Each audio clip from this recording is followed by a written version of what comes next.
मैत्रिणींनो, good morning. तर कशा आहात तुम्ही सगळ्याजणी? आज खूप दिवसांनी व्लॉग करतेय कारण माझी तब्येतही बरी नव्हती आणि त्यानंतर माझा एक शूट होता। पुन्हा बाकी सगळं घरातलं मी आवरायला पण घेतलेलं, त्यामुळे व्लॉग जरा उशिराच अपलोड होतोय। भरपूरशा कमेंट तुम्ही करताय, इन्स्टाला मेसेज येताय की व्लॉग का आला नाही, व्लॉग का आला नाही। आज सगळं दिव्यांचं पूजा वगैरे करायची आहे। तुम्ही मागे बघू शकतात मी सगळे दिवे जे आहेत ते व्यवस्थित धुवून वगैरे ठेवलेले आहेत आणि आज मी त्या दिव्यांची छान अशी पूजा करणार आहे। तर थोडा लेट व्लॉग झालेला आहे म्हणून रागावू नका तुम्ही। मी वन बाय वन जसा मला वेळ मिळेल तसे छान छान असे व्लॉग्स माझ्या मैत्रिणींसाठी घेऊन येणार आहे। आणि हेअर केअर रुटीनसाठी आज तुम्ही बघू शकतात मी आता जस्ट हेअर वॉश केलेला आहे। व्यवस्थित हेअर वॉश वगैरे करून माझा मूड छान आहे आज, म्हणून मग आता मी आजपासून सगळी व्लॉगिंग जी आहे ती स्टार्ट। छान छान व्लॉग, छान छान सणांचे व्लॉग, श्रावण सोमवारचे व्लॉग तुम्हाला आपल्या चॅनलवरती बघायला मिळणार आहे।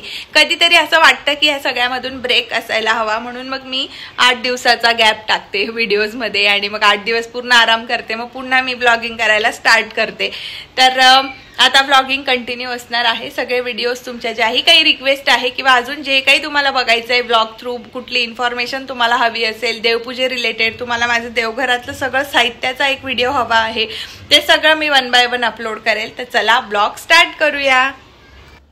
तर मैत्रिणींनो, सुरुवात करूया सुंदर अशा या उरलीपासून। तर आजच्या व्लॉगची सुरुवात या सुंदर अशा उरलीपासून आहे, ज्यात मी छान असं फुलं वगैरे सजवलेले आहेत आणि मी आता हे बाल्कनीत ठेवणार आहे तुळशीजवळ। तर खूप दिवसापासून ना मला अशा टाईपमध्ये उरली हवी होती बाल्कनीसाठी, जी कलरफुल असेल आणि ज्यात फुलांची डिझाईन असेल मोस्टली। तर यामध्ये माझ्याकडे एक ब्राऊन आहे जी मी माझ्या एंट्री डोअरला कधी कधी ठेवत असते आणि त्यातलीच मी जरा मोठ्या साईजमध्ये ही आणलेली आहे।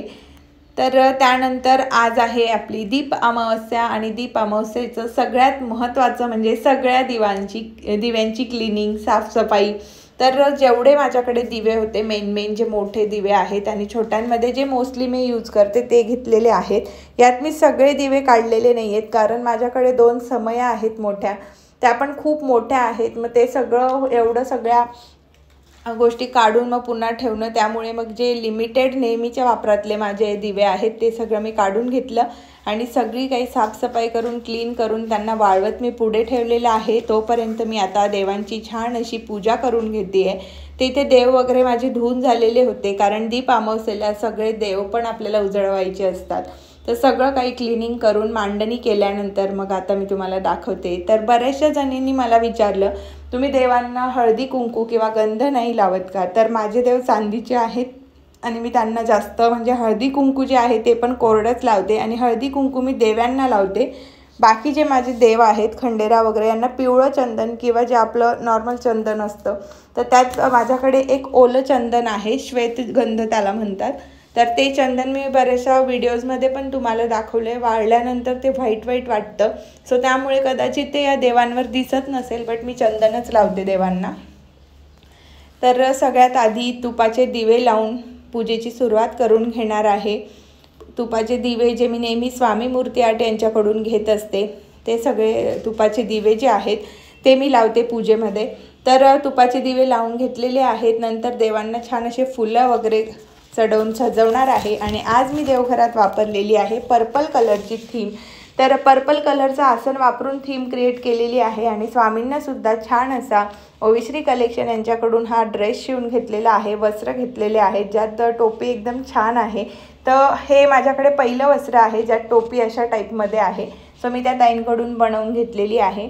त्यानंतर मी आज रुद्राक्ष अगरबत्ती वापरलेली आहे जी स्वामी मूर्ती आर्ट यांच्याकडून घेतलेली आहे आणि ही अगरबत्ती 1.5 ते 2 तास आरामात चालते, खूप छान सुगंध दरवळतो, माझी आवडती अगरबत्ती झालेली आहे। आणि आता श्रावण महिन्यासाठी तर मला ही हवीच होती, मग मी मागवलेली आहे। जर तुम्हालाही हवं असेल तर नक्की मागवा, डिस्क्रिप्शन बॉक्समध्ये मी त्यांचा नंबर वगैरे देऊन देईल। त्यानंतर इथं कवड्यांना मी हळदी कुंकू करते कारण कवड्या वगैरे सगळं आज मी पूर्ण देवघरातलं सगळं एकूण एक साफसफाई केलेली आहे। कवड्या वगैरे धुवून घेतलेल्या आहेत आणि पुन्हा त्यांना हळदी कुंकू लावून छान असं पूजा करून घेणार आहे धूप दीप लावून। या ठिकाणी आज पर्पल कलरचं आसन आहे म्हणून पर्पल कलरचे फुलं मी वाहिलेले आहेत, जेणेकरून एकसारखी थीम वाटते आणि असं थीमनुसार आपण केलं ना तर आपल्यालाही आतून एक सॅटिस्फॅक्शन, एक वेगळंच समाधान मिळतं आणि मला तर खूप या गोष्टींमध्ये इंटरेस्ट आहे, सो म्हणून मी अशा गोष्टी करते। तर चला तर मग आजच्या दिवसाचं जे विशेष आहे ते मी तुम्हाला सांगणार आहे। तर आज आहे दीप अमावस्या। हिंदू संस्कृतीत दीप अमावस्या यास आषाढी अमावस्या असेही म्हटले जाते। हा एक अत्यंत पवित्र आणि महत्त्वाचा दिवस आहे। हा दिवस आषाढी महिन्याच्या शेवटच्या दिवशी म्हणजेच अमावस्येला साजरा केला जातो आणि यानंतर मग आपल्या श्रावण महिन्याला सुरुवात होते। दीप अमावस्येचे धार्मिक, सांस्कृतिक, सामाजिक महत्त्व काय आहे, त्यामागील परंपरा व कथा भरपूर अशा आहेत ज्या तुम्हाला मी आता पुढे सांगणारच आहे। तर दिवा आपण जेव्हाही देवघरात लावतो तर एक वेगळंच प्रसन्न असं वातावरण आपल्या देवघरात होत असतं आणि आज तर त्या दिव्यांची दीप अमावस्या आहे। आज ते सगळे दिवे क्लीन केलेले आहेत आणि छान आज त्यांची मला मांडणी करायची आहे। तर हिंदू परंपरेत दिवा हा प्रकाश, ज्ञान, शुद्धता आणि प्राणज्योतीचे प्रतीक मानला जातो। देवघरात दिवा लावणे म्हणजे आपली आध्यात्मिक ऊर्जा आणि श्रद्धा ईश्वराला समर्पित करणे असे मानले जाते। दिव्याच्या प्रकाशाने भौतिक आणि मानसिक अंधार दूर होतो। ती नकारात्मकता, अज्ञान आणि वाईट शक्तींचा नाश करत असते।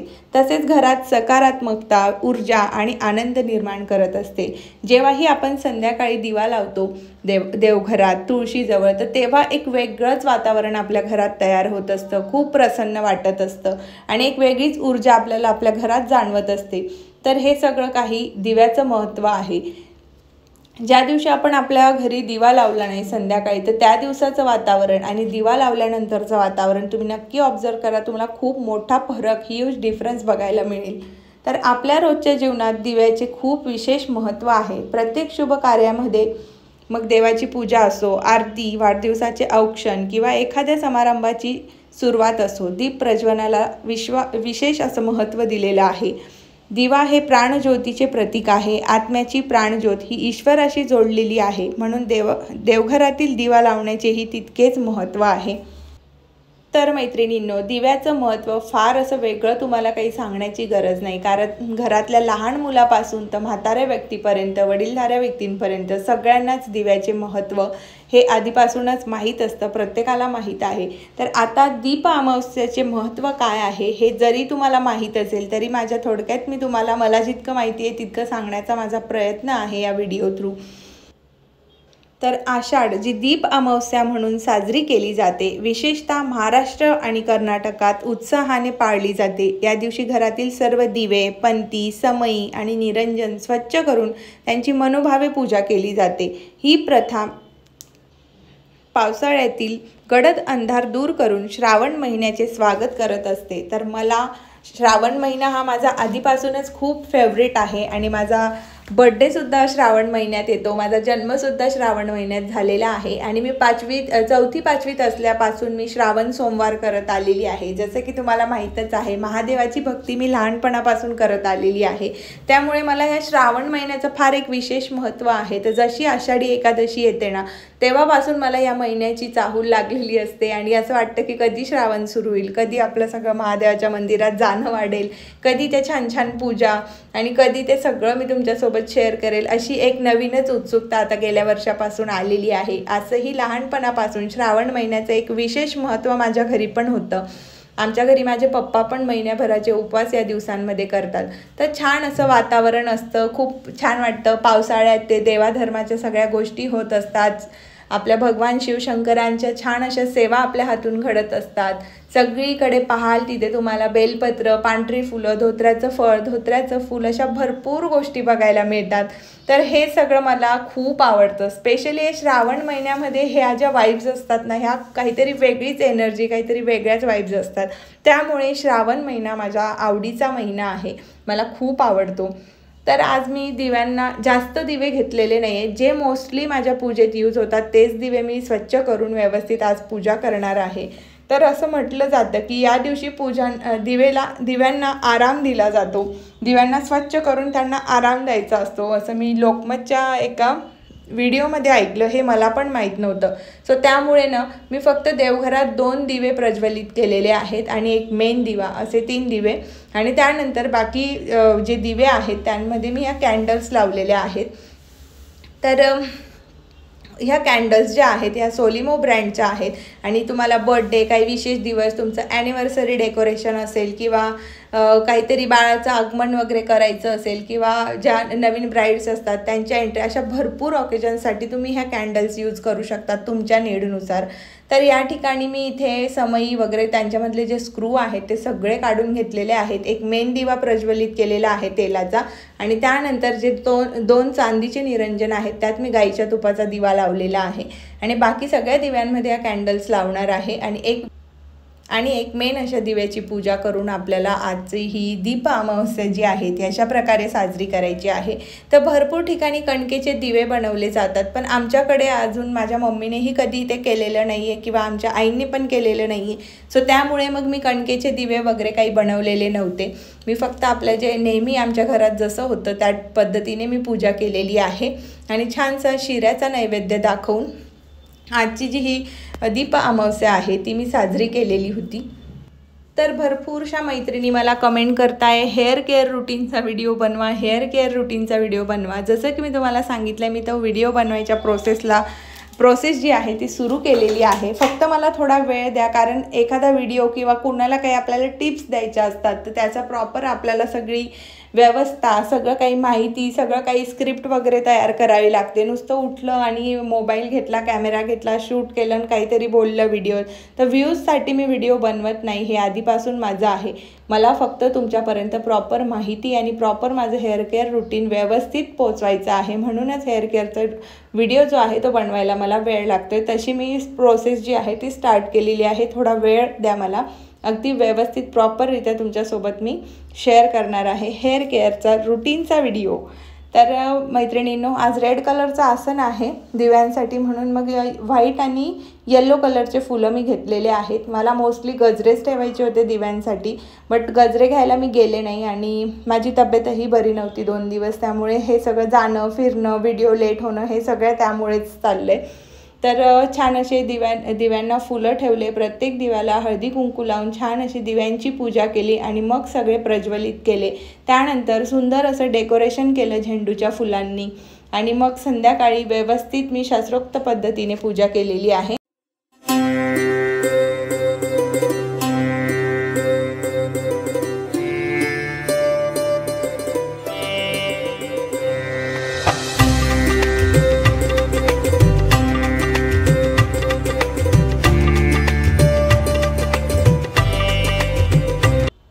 तर मैत्रिणींनो, संध्याकाळी मी ॲक्च्युली साडी नेसणार होते, बट मला दुसरेही कामं होते, बाहेर जायचं होतं. सो मग मी छान असा माझा 6 वर्ष जुना हा वन पीस जो मी फक्त एकदा वेअर केलेला, तर तो वन पीस मी काढलेला आहे आणि आज त्याचं नशीब म्हणा तुम्ही की आजच्या दिवशी तो मी घातला. कारण माझा एक ड्रेस घातला की तो नंतर कधी मी त्याला हात लावेल असं होतं. सो हे बऱ्याच वेळा हौशेने शिवले जातात अशा टाईपचे वन पीस म्हणा, ड्रेसेस म्हणा, बट घालण्याची वेळच येत नाही बऱ्याचदा. तर त्या ड्रेसेसपैकीच हा एक होता. तर हा वन पीस मी इतक्या हौशीने शिवलेला. गडवाल कॉटन साडी जी असते ज्यात सिल्क मिक्स असतं, अशा टाईपच्या साड्यासुद्धा माझ्या ग्रुपला अवेलेबल आहेत. जर तुम्हाला हव्या असतील तर नक्की घ्या. तर हे अशा पद्धतीने मला ड्रेस स्टिच करून घ्यायचा होता, अगदी पारंपरिक वाटेल असा. आणि मग मी तो स्टिच करून घेतला. अतिशय सुंदर पद्धतीने हा ड्रेस स्टिच केलेला आहे. अतिशय पारंपरिक टच मी याला दिलेला आहे. तर ह्या गडवाल साड्या ज्या आहेत त्या 1000च्या आत तुम्हाला मिळून जातील आणि खूप सुंदर साड्या आहेत. अतिशय छान असं सिल्क मिक्स कॉटन आहे जे अगदी कम्फर्टेबल आहे आणि खूप सुंदर कलर कॉम्बिनेशन यात आहेत. भरपूर असे युनिक आहेत. अतिशय लाईट कलरमध्ये, अतिशय डार्क कलरमध्ये, भरपूर अशा कलर्समध्ये या साड्या आहेत. तर मी त्या साडीपासून ड्रेस स्टिच करून घेतलेला, जेणेकरून अशा काही विशेष दिवशी गणपतीमध्ये वगैरे वापरता येतील म्हणून. बट त्याचा काही मुहूर्त लागलाच नाही आणि 6 वर्षानंतर मी आता हा ड्रेस घातलेला आहे.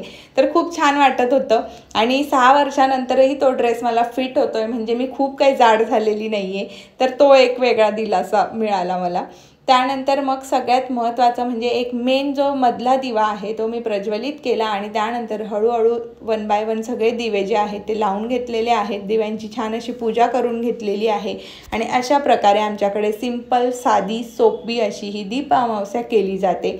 आमच्याकडे कोणीही कणकेचे जे दिवे आहेत ते बनवलेले नाही आहेत. सो म्हणून मी पण ते बनवत नाही आणि कधीच नाही. मागच्या वर्षीसुद्धा मी ते केलेलं नाही. आमच्याकडे फक्त दिवे धुवून घासून व्यवस्थित त्यांची पूजा केली जाते, देव उजळवले जातात, संपूर्ण देवघर जे आहे ते क्लीन केलं जातं. आणि अशा पद्धतीने मग मी 2-3 समया घेतलेल्या आहेत, त्या समया लावलेल्या आहेत आणि छान असे रोजच्या वापरातले जे दिवे आहेत जे कायम मला लागतात त्यांची मी छान पूजा केलेली आहे. त्यानंतर मग मैत्रिणींनो, तुम्ही म्हणाल की श्रावणासाठी काय, तर श्रावणासाठी एक वेगळीच छान अशी तयारी मी केलेली आहे, जी श्रावण सोमवारच्या व्हिडिओमध्ये तुम्हाला बघायला मिळेल. त्याआधी झालं तर मी हेअर केअरचा व्हिडिओ जो आहे तो अपलोड करणार आहे.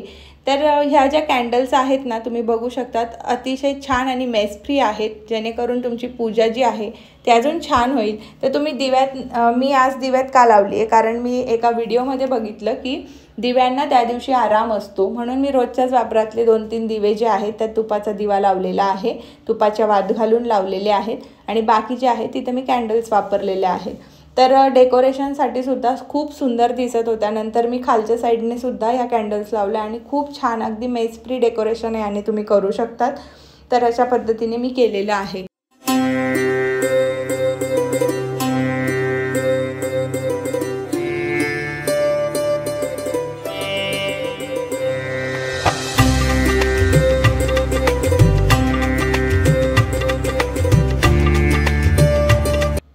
जेव्हा आपण देवघरात भरपूर असे दिवे लावतो, छान उजळलेले देव, सगळं काही देवांचं आसन वगैरे जेव्हा सगळं क्लीन करतो, डीप क्लिनिंग आपल्या देवघराची होते आणि प्रत्येक वर्षी ह्या अमावस्येला पूर्ण माझं जे देवघर आहे ते आतून क्लीन करत असते. मागच्या वर्षाचा एक व्हिडिओ आहे ज्याची लिंक मी डिस्क्रिप्शनमध्ये देईल, तर त्यात मी डीप क्लिनिंग माझ्या देवघराची कशी करते आणि व्हाईट देवघर मी कसं मेंटेन करते त्या व्हिडिओमध्ये दाखवलेलं आहे. तर तो व्हिडिओ जाऊन नक्की बघा मैत्रिणींनो. तर इतकं व्यवस्थित असं डीप क्लिनिंग केल्यानंतर, सगळे देव उजळल्यानंतर, आसन बदलल्यानंतर एक वेगळंच वाईब, एक वेगळीच ऊर्जा तुमच्या देवघरात असते आणि इतके सगळे दिवे ॲट अ टाईम प्रज्वलित झाल्यानंतर खूप पॉझिटिव्हिटी मिळते, खूप छान. तर भरपूर जणं खूप सुंदर पद्धतीने डेकोरेट करतात. भरपूर असे रील्स वगैरे मी इंस्टाग्रामला बघितले, खूप सुंदर बऱ्याच जणींनी पूजा केलेली. आणि आता हे सोशल मीडिया थ्रू ह्या पूजा वगैरे ज्या बऱ्याच जणांना असं व्हिडिओ बघून वाटतं आतून की आपण पण ही पूजा करायला पाहिजे, तर खूप छान होते. सगळीकडे भरपूर जणांच्या स्टेटसला पण ह्या पूजा वगैरे आता बघायला मिळाल्या आणि आपल्या ह्या जुन्या ज्या परंपरा आहेत ह्या सोशल मीडियाच्या थ्रू का असे ना एकमेकांचे व्हिडिओ बघून सगळ्याजणी मोटिवेट होतात आणि छान छान पूजा करतात. तर माझं हे चॅनल काढण्याचाही हाच उद्देश आहे. तर चला तर मैत्रिणींनो, भेटूयात नेक्स्ट व्हिडिओमध्ये. बाय.